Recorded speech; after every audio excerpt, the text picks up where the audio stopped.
$6.9 billion of taxpayers' dollars. $6.9 billion of taxpayer money on a problem that was fostered on the American people. Mayor Wu, in the city of Boston, how much did you spend?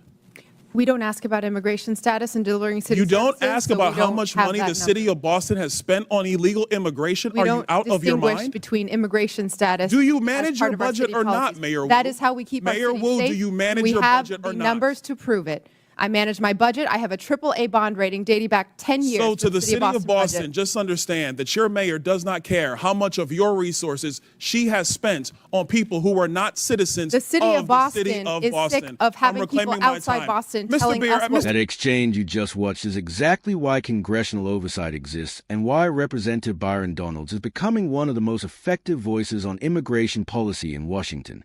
What stood out immediately is how focused and unapologetic Donalds was.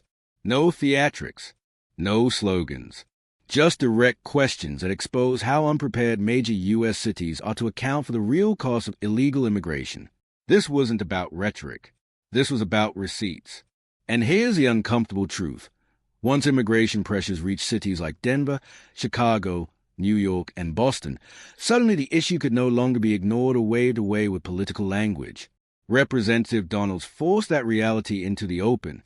Before we break this down fully, make sure you support Civic Lens by liking this video, subscribing to the channel, and sharing it with someone who still thinks immigration has no local consequences. Now let's unpack what actually happened here and why Byron Donalds' line of questioning landed so hard. Donalds from Florida. Thank you, Chairman. This is my third term on the Oversight Committee. We've been talking about illegal immigration and oversight the entire time. I remember we had a group of this committee that went down to the El Paso section of the border. This was back in February, March of 2021. And during that time period, we were at one of the holding centers, and there were these buses that were coming to the detention facility, and they were picking up 30 kids, 50 kids at random, walking out of the facility. And when I went over to question the bus driver that was transporting these kids, border agents told me, as a member of Congress, that you're not allowed to question the bus driver. And of course, people knowing me, I didn't take no for an answer, and I repeated the question. And I was told that this bus of children was leaving El Paso and going to San Diego. And so what was occurring under the Biden administration is that they were busing unaccompanied minors all across the United States for one reason and one reason only. And that was because they did not want the press to see the pictures of kids in cages. They did not want to see our borders being overrun. They wanted to disperse that problem all through the United States. That is the reckless history of illegal immigration under Joe Biden and the Democrat Party. Mayor Johnston of Denver, yes, you lamented earlier that there were 10 to 11 buses coming per day to your city. Did you ever talk to Joe Biden about why this was happening to your community? Thank you, Congressman. I both reached out to Governor Abbott from Texas. He didn't respond, and I did. Why would you reach out to Governor Abbott of Texas when it is Joe Biden, the former commander-in-chief, that opened up our borders? Why didn't you talk to him? Well, our buses directly were being sent from Governor Abbott in Texas, so that was why we reached out to say we're happy to collaborate on a coordinated entry system. We understand no one state or no one city should bear the entire brunt of this, but let's collaborate. But I did. So I'm glad you said that, because that brings me to my next point.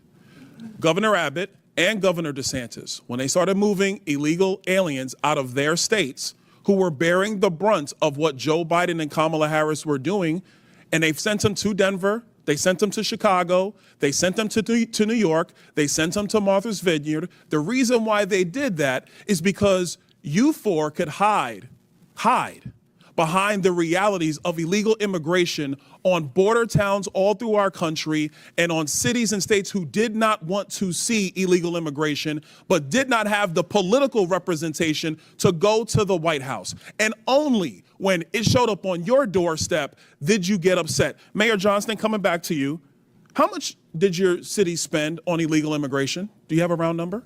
Over the last couple of years on all newcomers, whatever their status was, it's around $79 million since 2022. $79 million. Mayor Johnson, Chicago. How much has the city of Chicago spent on illegal immigration? If you're referring to the 2022 up to 2024 of the buses coming from Texas, roughly the same percentage of the state of Texas, about 1% of our overall budget. What is that? Because we don't have the city's budget in front of me. Numbers. It's 1%, and if you want the actual calculation, we can make sure someone. You're the mayor. You don't have the math in front of you. It's 1% of the overall budget over the All last right, that's 4 why years, you're a failing which mayor. is the Mayor same Adams, number that how was much did the sent from city of us New from York the actually state spend of on Texas. illegal immigration? Mayor Johnson, I already asked you. You don't have a hard number, and if you don't have a hard number, you're not running your city well. Mayor Adams, how much did the city of New York actually spend on illegal immigration? $6.9 billion of taxpayers' dollars. $6.9 billion of taxpayer money on a problem that was fostered on the American people. Mayor Wu, in the city of Boston, how much did you spend?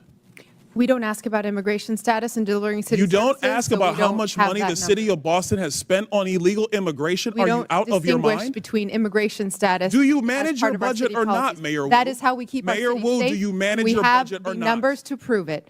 I manage my budget. I have a AAA bond rating dating back 10 years. So to the city of Boston, budget. just understand that your mayor does not care how much of your resources she has spent on people who are not citizens The city of Boston the city of is Boston. sick of having I'm reclaiming people my outside time. Boston Mr. telling Bear, us what Mr. we Bear, I have need. a question for you because I understand Cato's perspective when it comes to illegal immigration. I understand that the Cato Institute for a long time has had a standard of actually having open immigration into the United States. Generally speaking, I don't want to get into specifics. We support legal immigration. We want immigration to be legal. So let me ask you this question, because one of the great libertarians of the modern era, Milton Friedman, famously said, you can either have open borders or a welfare state, but you have to choose. Mr. Beer, what do you choose? Milton Friedman said he wanted to allow illegal immigration to continue. I disagree with Milton Friedman's position on that. We should have legal immigration and build a wall around the welfare state, not around the country. That's in the best interest of taxpayers. And I would argue that under the current system where you have sanctuary cities popping up, it is not possible to build that wall. So America can. has to Absolutely you choose, can. Mr. Beer, you're done. America has to choose between securing our nation or protecting the taxpayer. I choose secure the nation. I yield back.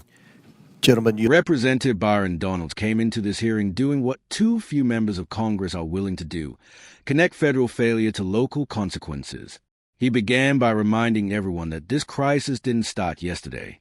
He took us back to 2021, to El Paso, where unaccompanied minors were quietly loaded onto buses and shipped across the country, not for their safety, not for transparency, but to keep cameras away and prevent Americans from seeing the reality of a border system collapsing under the Biden administration.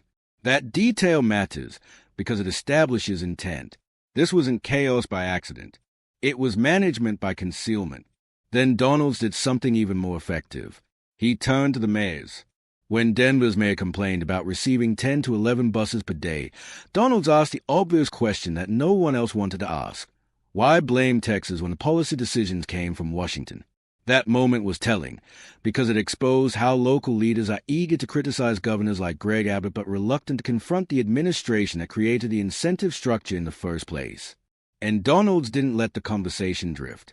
He drew a straight line between Biden's border policies and the actions of border state governors. Abbott and DeSantis didn't politicize immigration. They redistributed its consequences. For years, border towns carried the burden alone. Once that burden reached sanctuary cities, the moral posturing faded, and budget realities set in. Then came the most revealing part of the hearing: the money. Denver admits to spending about $79 million.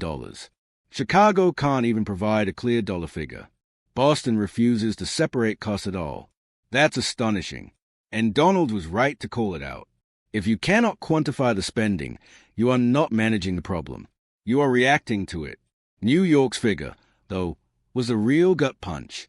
Nearly $7 billion of taxpayer money. That's not abstract. That's housing, schools, infrastructure, policing, and social services diverted because the federal government failed to enforce the law. This is where Donald's argument becomes unassailable. Immigration policy is not theoretical. It is fiscal. It is local. It is unavoidable. His closing point, referencing Milton Friedman, was the intellectual capstone of the entire exchange.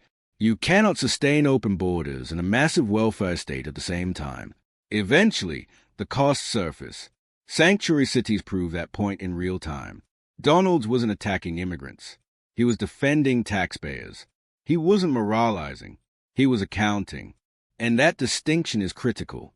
What made this moment powerful is that none of the mayors actually refuted his premise. They simply struggled to answer it. That silence speaks volumes. This is what effective oversight looks like. Calm, relentless, focus on outcomes instead of narratives. If you want a political system that takes responsibility seriously, moments like this matter. And voices like Byron Donalds matter. That's a lens Civic Lens brings to every issue. Strip away the spin, follow the money, and tell the truth.